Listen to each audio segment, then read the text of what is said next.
I'm Ethel Hasamal Mayelo. I will be 47 this December. I'm married to Frank Mayelo. We have one son, Raman, who is 7 years old. Cancer, I don't know if you will believe me, is the best thing that happened to me.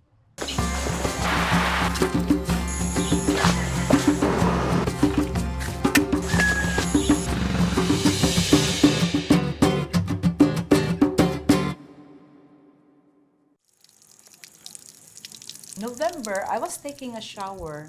Yeah, na-touch na ko akong right breast. I felt a lump. So, I went under the knife last November 24.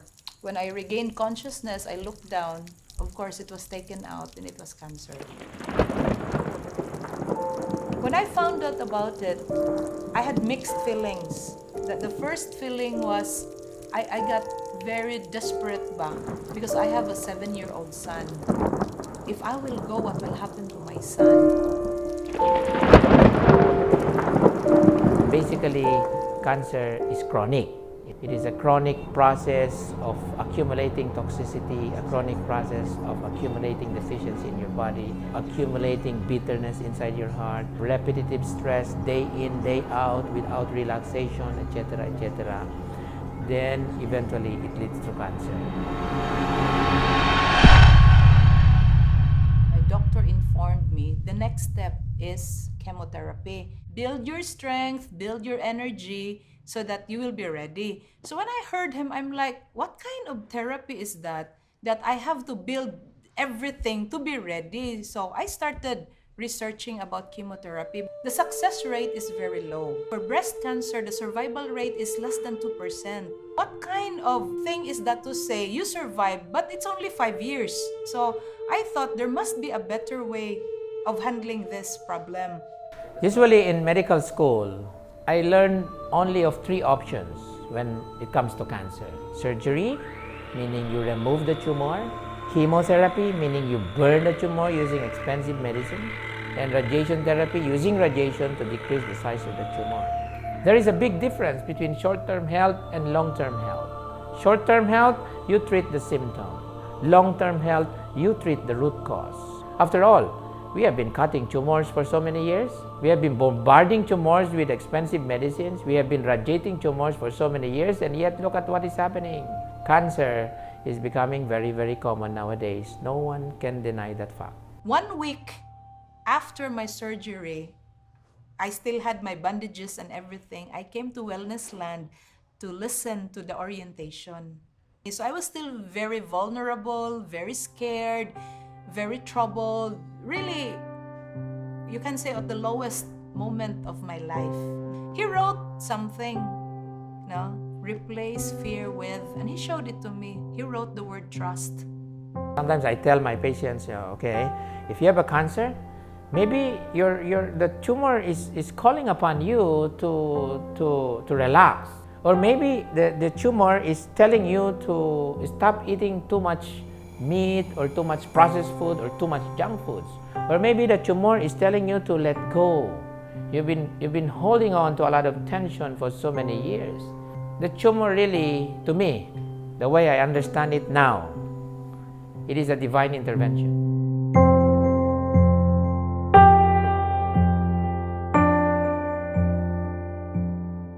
The first thing we did is we had a meeting with my family, my siblings, the concerned friends, the relatives, because I did not want them to blame Frank if something happened to me. I did not want them to say, oh, she should have done chemo. So basically, we made one announcement and I said, I don't want to talk about it again. I don't want to talk about it over and over. I do not even want to defend our decision.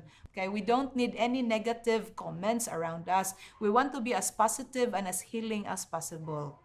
Sometimes our behavior stems from our fear, and sometimes we also absorb the fear of other people, the fear of our relatives, the fear of our friends, and we absorb those fear because there's only one thing you can control in this world, and that is you.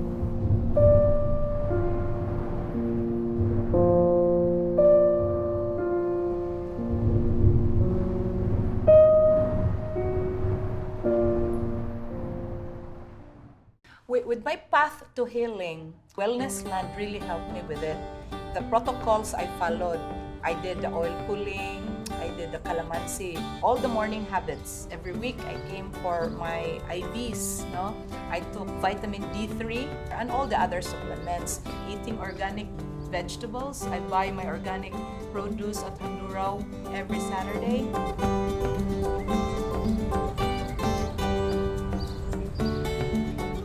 At the same time, I have the soft side, no? So I went on a detox program to really cleanse myself. After the detox, I went on a 4-day retreat. And I've been listening to the talks, to the guided meditation and all these things. And I fully realized there's more to healing than just addressing your physical ailments. When we're dealing with disease, with sickness, we cannot fragment the human being because we are a body, yes, but we are also a mind, yes, but we are also a spirit, because there is really a connection. Nothing happens actually in the body that did not happen first on the energetic realm. I could always blame the food.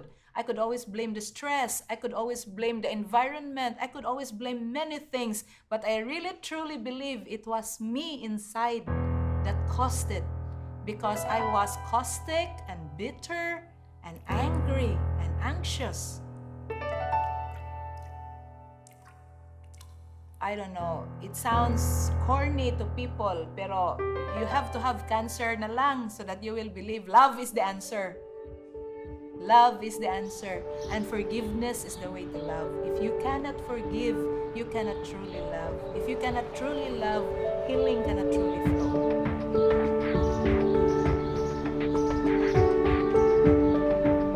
With the help of my friends and family, I'm very happy to tell you that last month, March, I had my blood tests done. And boy, my blood tests are okay. Everything's okay. Lipid profile, FBS. I'm not into any medication. I have no medication whatsoever. And the CA153 result, CA153 is the breast cancer tumor marker. The value that you aim for is less than 20 because that's what the normal range is. I got 4.67, 4 months after being diagnosed. The center of ultimate healing is in the spiritual heart, something that has never been explored in the medical community because we've always been seeing a human being as a body, not as a whole, with a mind, with a spirit, etc., etc. I never learned about spirit in the spiritual aspect of health. And yet, after seeing more than 20,000 patients for the past 10 to 15 years, I humbled myself. The sick and the dying have actually opened my heart, have actually taught me where to find the truth, and it is really inside each one of us.